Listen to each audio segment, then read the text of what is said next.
Hi guys, my name is Brooke and welcome to Campus Declassified.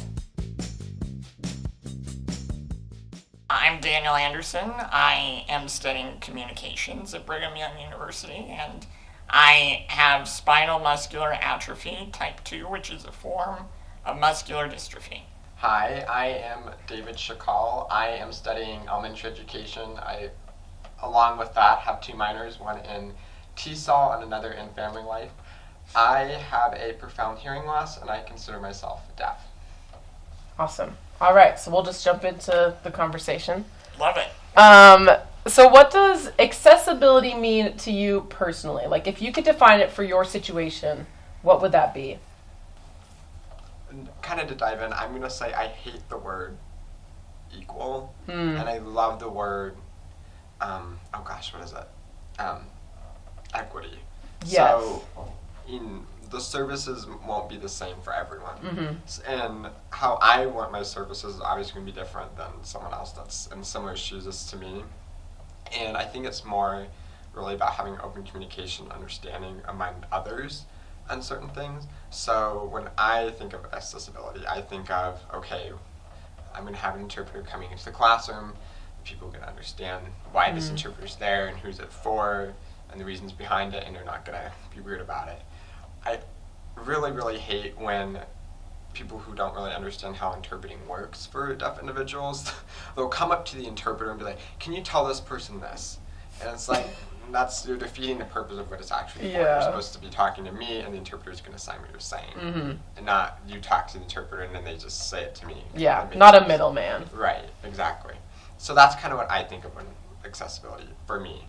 I love so many parts of that.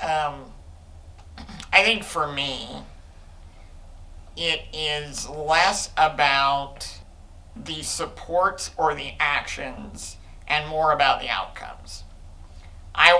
Accessibility for me is the ability for everyone to succeed and have the same chance to succeed as everyone around them.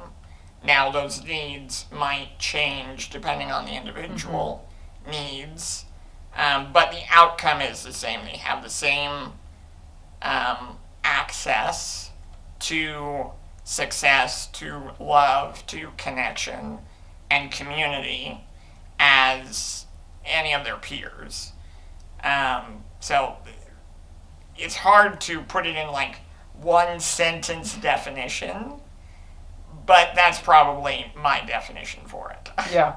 You guys both said something interesting where it's not making it like everyone's getting an equal, like not everyone's situation is the same, so it's everyone has some kind of adaptive need that needs to be filled, and people are being able to do that in their own like personal lives. Is that true, would you say? Yeah, and it's applicable not just for people that consider themselves part of the disability community.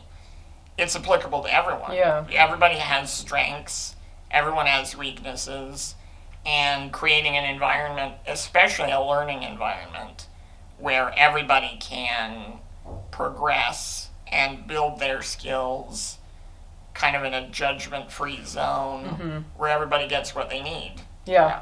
That's true. Like, my needs in a classroom are different than your guys' needs in classrooms. So, Yeah, right. Yeah. And it's not, especially with accessibility, it's not fair that to say, oh, everyone's going to get the exact same thing. There was an analogy, I can't remember, it was a book or something, and it was kind of talking about how it was a world where everyone had to have the same talent. And so if you were too good at something, you lose an arm. If you were too good at throwing a basketball, you had to like strap your hands together and stuff. And then that's kind of, we're trying to prevent that. We're trying to, showcase that everyone's different in their own unique ways, and we should be able to incorporate that together, find unison with it. Yeah. If that makes sense. Yeah. That was beautiful. So when you guys want people to be more inclusive, what would constitute an inclusive community for you guys? How do you create an inclusive community? Okay. I know you have thoughts. Okay. Are you ready for an hour-long TED Talk? Definitely not, but I'd love to hear your thoughts.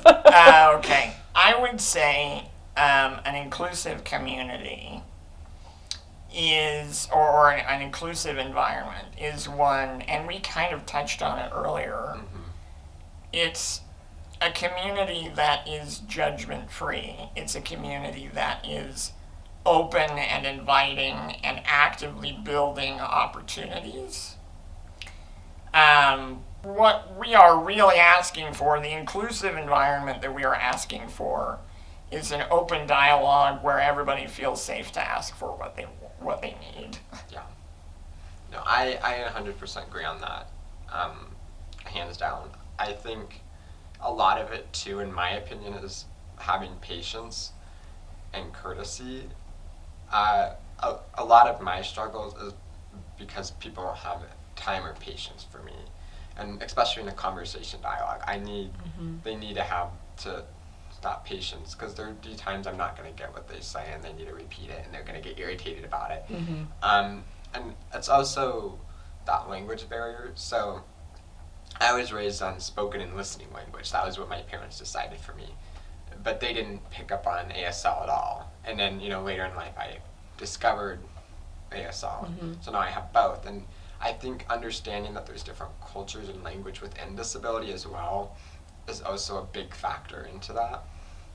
And we just have to be very creative as how we communicate with each other. Is it just body language? Is it talking face to face? Is it emphasizing? All those things I think is very important when it comes to that topic. So you were talking about how you would wish, once you've communicated your needs to someone, that they would recognize that and try to make changes in their community with their friends and family and stuff. So what kind of changes do you want what kind of changes do you want to see from people? Just as a community in general, what can students do? What can just people you pass by every day, what can they do to better accommodate you? I think a lot of it has to do with assumptions. Especially for me, I as I mentioned earlier, I'm deaf, and so they hear me speak and they're like, no. You're faking it. Yeah, and it's well, no, there is a community of people like me, and they were taken away from the deaf culture aspect, and maybe didn't find it till later, or they've discovered other things that they are more passionate about.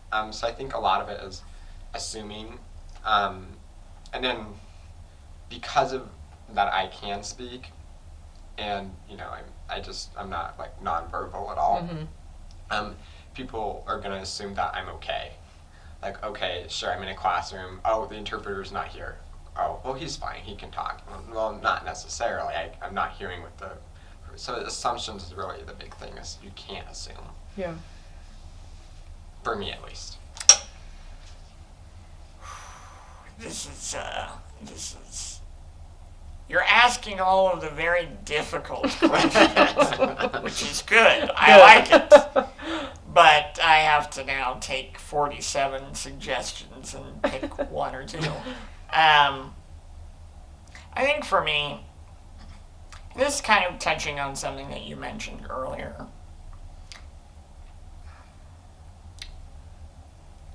Operating your life, living your life with a disability is hard. It just is. No amount of optimism is going to change the fact that it's difficult.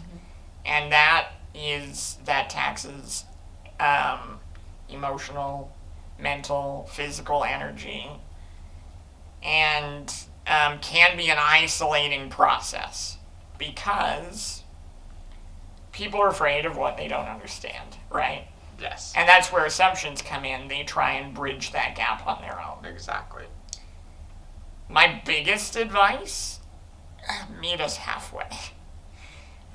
We're tired. And we can do all of the reaching out that we have the energy for, but... we're trained for that. We're trained to reach out for what we need. Self-advocacy is, like you said, the burden being put on the person with a disability to reach out and ask for what they need. I'm fine with that. Self-empowerment, yay, that's a great thing, But in terms of community inclusivity, trying to bridge the gap of that isolation, just a little bit of effort goes a long way, and can kind of be that light of hope, I guess, that sometimes is a little absent. Yeah. Well, I mean, in an academic standpoint, let's say you're trying to plan out a bunch of classes, but then on top of that, not only do you have to plan out, you have to request and plan out all of the services you need, and that's very overwhelming, especially when the classes are made for, I guess, the normal student as far as like credit hours and how much you do in that class. Yeah. And so it just puts on a lot more effort that each individual with a certain disability has. Well, and that's not even talking about most people with disabilities require fairly constant medical checkups, require some form of equipment, deal with the impact in their interpersonal life, and it impacts so much more. So in an academic setting or in a social setting, if that is the one place that is stress-free, that goes a long way, because then we can focus on the areas that you can't help us with necessarily. So how can someone, like you said, meet you halfway while still being sensitive? I know you guys have talked about just be judgment free. Is that really all it takes? Like, hey, what can I do for you? Just like a simple question, or like how can someone approach you halfway while still being sensitive and like alert about your situation? I think for me, it's two things. It's asking questions, and it's extending invitations. Whether that is in your friend group or your social circle, hey, we want to do this thing. How can we help you be involved? Or in an academic setting, a professor saying, hey, I don't know what your needs are, but I'm here and I'm willing to work with you. Let's set up a meeting. I'd love to discuss how we can partner this semester or something like that. Having someone else start those conversations, I can't tell you how rare it is, but how impactful it is. Well, it makes you feel like somebody does actually notice. Cares about what you're doing for whatever situation it is. I think some people can try to be sensitive by almost ignoring like a disability. Like, I'm just not going to bring it up, and I'll just act like normal, but that's detrimental as well. But that's who we are. It's a part of it. It's not you can't just erase ever going that. to disappear for us. Yeah, and that goes back to the isolating effect. If you ignore the disability, or you ignore us because we have a disability, that's not solving the problem. Yeah. But I would say if you want to take the really good friends of mine or the rock star professors of mine, they take it a step further. They don't just start the conversations, they start working without being asked. For example, a friend of mine said, hey, let's do a road trip. We want to go to California. Do you want to come with us? I was like, sure, that sounds great. They were like, great, we did all of the research. There's a wheelchair accessible beach. We've got an accessible hotel that we're looking at. Is there anything else that we should be aware of? I was shook. I'd be too. I was shook. Hold the table, hold the chair, guys. I don't do that much planning for myself. I was like, that is all research that I have to do before every trip that I take. And so the answer that I had given them at first, I said yes, but it really was, okay, let me look into it. But after they came back with all of that, after they made the effort without me asking them, I was able to say, I love this idea, let's do it. That is how you make the extra effort. It's stuff like that. Well, but that really shows too that they want you there. Yeah. Like when they put in that effort. It's like, and that they're aware of your needs. Yeah. Especially if you have a relationship with them prior, that they're paying attention, that they're aware of you, and that just... Who are your friends? Oh. Are you my friends? Yes, actually, they can. I will introduce you. Sorry. That's awesome. Gosh, I'm so jealous of you right now. I feel like in a lot of my situations, it's just almost like a point I've just given up. Like, I just don't even ask. Oh, we're going on a trip. Is this museum going to have a ASL be the part with the moderator or whatever, or certain things like that. Like, and I'll use the beach for example. Going to the beach, there's water. I can't wear my ear things in the water, so obviously the ears are off. So how are you going to communicate with me? Well, everyone I know doesn't use ASL. As far as like a personal relationship goes, and that's the unfortunate part. And again, I can do as much advocating as I can, but that person's going to have to make the effort themselves as well. Yeah. Or else I'm just not going to say anything more. Like, there gets to a point where you're just like, all right, this is how it is, Can I ask you a question? Yeah, go ahead. What would it mean to you if your friends, your friend group, without you knowing, had learned ASL? I'd be like very blushing in the face, like be like a birthday present 2 years earlier than I wanted. Yeah. And I guess that's the point that I'm trying to make is these actions, like learning ASL, it is a time commitment. Right. But it's not. We're not asking the world of people, right? Right. And it doesn't have to be every single word. Yeah. Yeah. Just knowing that they made the effort, even if they're like hardly fluent. Yeah. But they just knew how to like say hello or what do you need or something like that. Yeah. Or be able to understand you while you were signing to them or something like that. Like, Yeah. It's stuff like that. It's not terribly hard, but it does. It takes time. We Like, can't force that effort. Yeah. Right. I think that's interesting, just from my perception. I feel like that's kind of the basics of like any relationship, any friendship.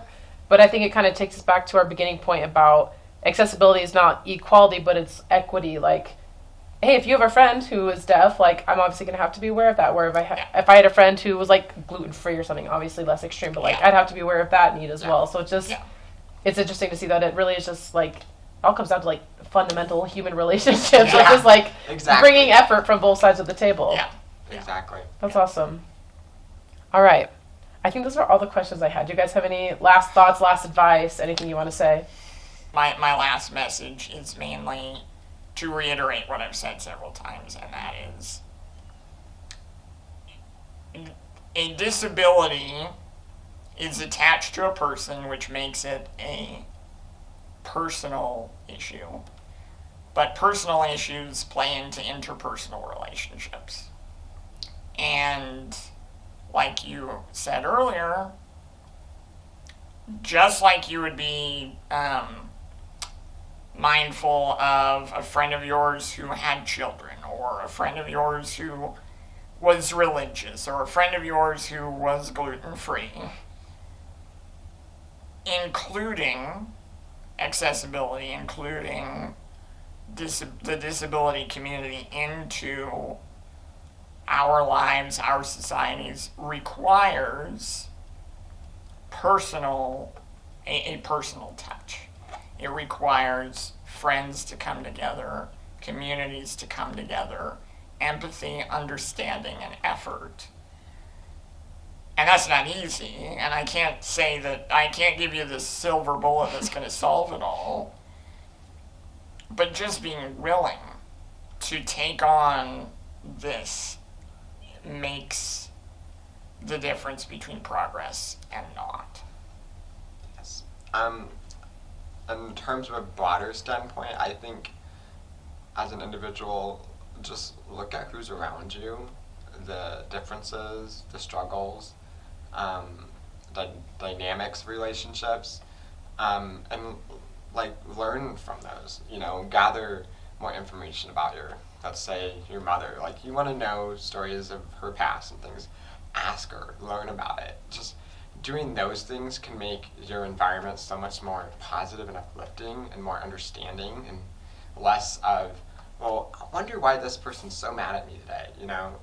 If you get behind and kind of see from their perspective, your perspective widens even more. I think that's really the broadened standpoint of why we talk so much about, disability and support for us and things, is because we all need it at some point in our lives, no matter if we're disabled or not, or speak a different language than English, or etc.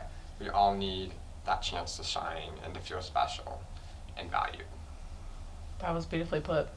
Seriously. Thank you, David. Thank you, Daniel. It's good to talk to you guys.